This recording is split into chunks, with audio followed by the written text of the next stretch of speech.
আসসালামু আলাইকুম। সরকারি চাকরিতে প্রবেশের বয়স ৩৫ নিয়ে যা বললেন পিএসসি, তো আমি বলবো আপনারা আবার নতুন শিক্ষামূলক খবর পেতে বা ভিডিও পেতে অবশ্যই চ্যানেলটাকে সাবস্ক্রাইব করে রাখবেন। তো চলেন আমরা শুরু করছি। বিষয়টা দেখেন, আপনাদের সামনে তুলে ধরছে যে দৈনিক শিক্ষা .com-এ যে কি বললো যে সরকারি কর্ম কমিশন পিএসসি বলছে বয়স বাড়ানোর বিষয়ে তাদের কোনো ইখতিয়ার নেই। সরকার বয়স বাড়ানোর সিদ্ধান্ত নেওয়ার বিষয় যে সিদ্ধান্ত নেয় পিএসসি তাই বাস্তবায়ন করবে। এরপর দেখেন, এই বিষয়ে জানতে চাইলে পিএসসি একজন কর্মকর্তা বলেন সম্প্রতি একটি মানববন্ধনে চাকরির বয়স বাড়ানোর বিষয়ে পিএসসির সাথে কথা বলা হয়েছে। আসলে পিএসসি এই ধরনের কোনো কর্তৃপক্ষ নয় যে চাকরির বয়স বাড়ানো। পিএসসি কেবল সরকারের সিদ্ধান্ত করে নির্বাহী বিভাগ থেকে বয়সের বিষয়ে যে নির্দেশনা আসবে আমরা সেটি বাস্তবায়ন করব। এখানে আমাদের নিজস্ব কোনো সিদ্ধান্ত নেওয়ার বা ক্ষমতা নেই। সরকারি চাকরিতে বয়সে 35 বছর এবং অবসর বয়সে 65 বছরে উন্নীতকরণের একটি প্রস্তাব চিঠি জনপ্রশাসন মন্ত্রণালয়ের কাছে পাঠিয়েছে মন্ত্রিপরিষদ বিভাগ। এদিকে বৈষম্যবিরোধী ছাত্র আন্দোলনের কেন্দ্রীয় কমিটির সমন্বয়ক সারজিদ আলম চাকরিতে প্রবেশের বয়সসীমা বাড়ানো নিয়ে একটি স্ট্যাটাস দিয়েছেন। স্ট্যাটাসে সারজিদ আলম বলেছেন, বাংলাদেশ আর্থসামাজিক প্রেক্ষাপটে 35 কিংবা 65 কোনোভাবে যৌক্তিক না। 32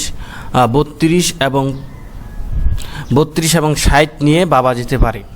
এর আগে সরকারি চাকরিতে প্রবেশের বয়সসীমা 35 ও অবসরের বয়স 65 করার জন্য প্রশাসন ক্যাডারের কর্মকর্তাগণ সংগঠন বাংলাদেশ অ্যাডমিনিস্ট্রেশন সার্ভিস অ্যাসোসিয়েশনে যে দাবি করেছিলেন সেটি সরকারি পর্যায়ে গুরুত্ব পেয়েছে। প্রশাসন ক্যাডারের কর্মকর্তাদের সংগঠনটি এ বিষয়ে মন্ত্রিপরিষদ বিভাগে আবেদন করেছিল। বিষয়টি যেহেতু জনপ্রশাসন মন্ত্রণালয়ের কর্মপরিধির আওতায় মধ্যে পড়ে, তাই এ বিষয়ে প্রয়োজনীয় ব্যবস্থা নিতে দাবি সংক্রান্ত সেই চিঠি বা প্রস্তাব জনপ্রশাসন মন্ত্রণালয়ে পাঠিয়েছে মন্ত্রিপরিষদ বিভাগ।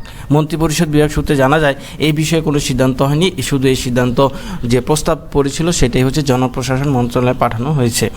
এ বিষয়ে মন্ত্রিপরিষদ বিভাগের যুগ্ম সচিব মোহাম্মদ সাজাদুল আলম স্বাক্ষরিত একটি চিঠি জনপ্রশাসন মন্ত্রণালয়ের সিনিয়র সচিবকে পাঠানো হয়েছে এবং সাজাদুল হাসান বলেন, আমাদের কাছে চাকরিতে প্রবেশের বয়স 35 এবং অবসরের বয়স 65 বছর উন্নীতকরণের প্রস্তাব এসেছিল।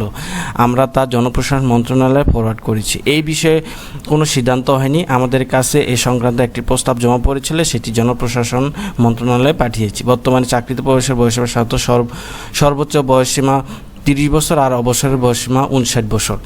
সরকারি চাকরিতে আবেদনের বয়সসীমা অবিলম্বে 35 বছর করার দাবিতে কয়েকদিন আগে রাজধানীর শাহবাগে মোড় অবরোধ করছিল একদল চাকরি প্রার্থী প্রত্যাশীরা।